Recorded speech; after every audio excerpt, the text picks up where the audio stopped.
एक बेहद ही हैरान कर देने वाली और चौंका देने वाली वारदात निकलकर सामने आ रही, जहां पर एक आदमी का शव मिलता है। इतनी बुरी हालात में मिलता है, वह देखने के लायक भी नहीं था। दरअसल बता दें कि उसके शव पर करीबन 10 से ज़्यादा 12 बार मारने के निशान थे। ना सिर्फ इतना, लठिया तक मारने के निशान थे। ऐसा लग रहा था कि उसे पत्थर से कुचला गया हो। इतनी बेरहमी से हत्या की किसने की होगी और किस वजह से की गई होगी यह हत्या, इस बारे में पुलिस जानने का प्रयास करती है। तो पूछा जाता है तो बताया जाता है कि इस आदमी की तो किसी के साथ में कोई दुश्मनी भी नहीं थी, काफी भोला आदमी था।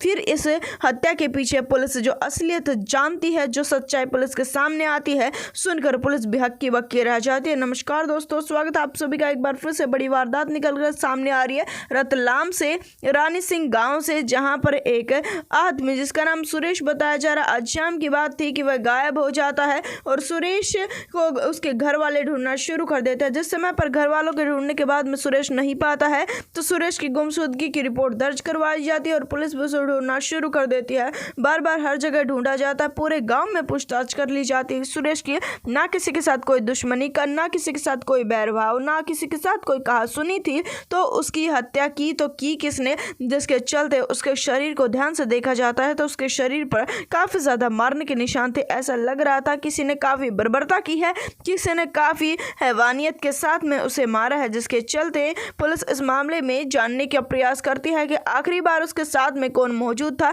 तो आखिरी बार उसके साथ में एक भगवान सिंह नाम का आदमी मौजूद था। उस भगवान सिंह को पुलिस पकड़ लेती है, उससे पूछना शुरू कर देती है कि क्या तुमने उसे आखिरी बार देखा था या वह तुम्हारे साथ में था, उसकी हत्या कैसे हो गई। जिसके चलते भगवान सिंह अक्की बक्की बातें कहना शुरू कर देता है। कभी कह रहा कि मुझे नहीं पता, कभी कह रहा कि कोई आदमी आया उसकी हत्या करके चला गया। उनका शक और भी ज्यादा बढ़ गया था, जिसके चलते सख्ताई से भगवान सिंह नाम के आदमी से पूछताछ की जाती है, पर वह सख्ताई से पूछताछ करने पर भी कुछ नहीं बता पा रहा था। जिसके चलते भगवान सिंह कौन है, इसके बारे में पूरी जानकारी पुलिस बाहर जानने का प्रयास करती है। तो एक हैरान कर देने वाली बात भगवान सिंह के घर वालों से पता लगती। उनके घर वालों का कहना यह था कि हमारा लड़का किस समय पर घर से निकल जाता है हमें खुद ही नहीं पता, उसका मन करता है तो घर पर लौट आता है, वरना कभी अपने दोस्तों के साथ में, कभी किसी के साथ में वह रहता है। घर वालों का कहना यह था कि जिस समय पर करीबन 2 समय पहले की बात है, उस समय पर इसका अचानक से ही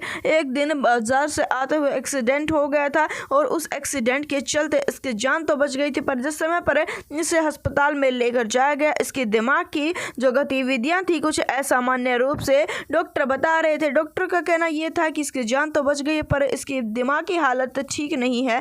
ना सिर्फ इतना, डॉक्टर ने बताया कि अब यह एक दूसरे आदमी के लिए खतरनाक भी हो सकता है। किस प्रकार की इसकी गतिविधियां होंगी वह तो अभी से होश आने के बाद में ही पता लगेगा। दरअसल बता दें, जिस समय पर इसे होश आता है, इसे घर पर लेकर जाया जाता है, बिल्कुल सामान्य था। उन्हें डॉक्टर की बात झूठ लगती है, उन्हें लगा कि डॉक्टर ने झूठ बोला है, पर हद उस समय पर हो जाती है जिस समय पर घर का एक सदस्य उसके सामने खड़ा होकर बीड़ी पीना शुरू कर देता है। उसका खून खोल उठता है और उसे मारने के लिए भागता है। बड़ी मुश्किल से उसे भगाया जाता है और वह बीड़ी फेंकता है, जिसके चलते घर वालों को पता लगती है बात की वह बीड़ी का जो सेवन कर रहा है, उसे देखकर उसे मारने के लिए दौड़ता है उसकी तरफ। जिसके चलते घर वाले समझ चुके थे इस बात को, तो उस शाम की बेबात थी। पुलिस को ये जानकारी मिलती है कि उस शाम में वह भगवान सिंह नाम का आदमी वह उस अपने दोस्त सुरेश के साथ में था और वहां पर कोई भी मौजूद नहीं था और सुरेश बीड़ी का सेवन करने लगा और उसके सामने खड़ा हो गया। यह बात भगवान सिंह को हजम नहीं हुई